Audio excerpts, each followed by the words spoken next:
Thomas the Tank Engine has worked his branch line for many years and knows it very well.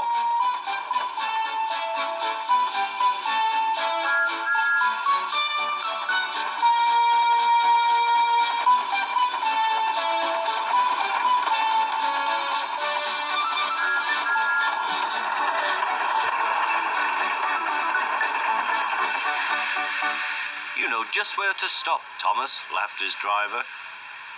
You could almost manage it without me. Thomas had become conceited. He didn't realize his driver was joking. Later, he boasted to the others.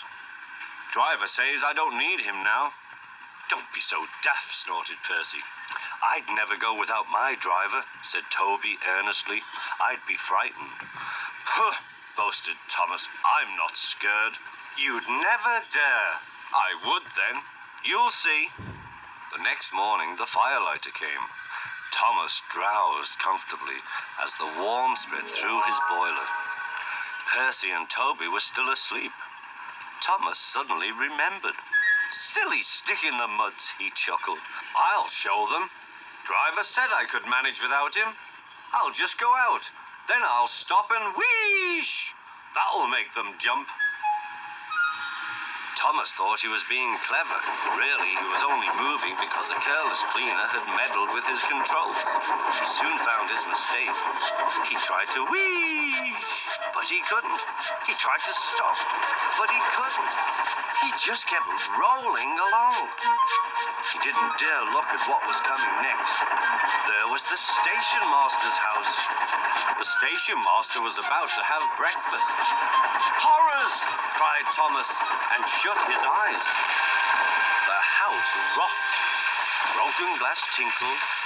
Plaster was everywhere. Thomas had collected a bush on his travels. He peered into the room through its leaves.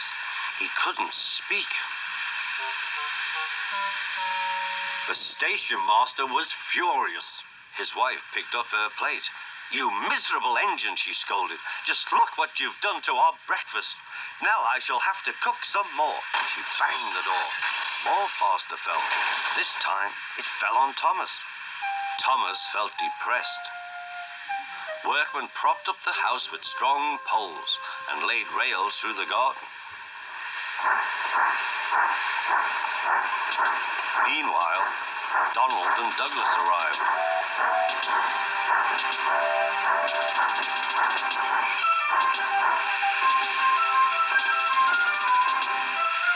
Don't fash yourself, Thomas. We'll soon have you back on the rails, they laughed.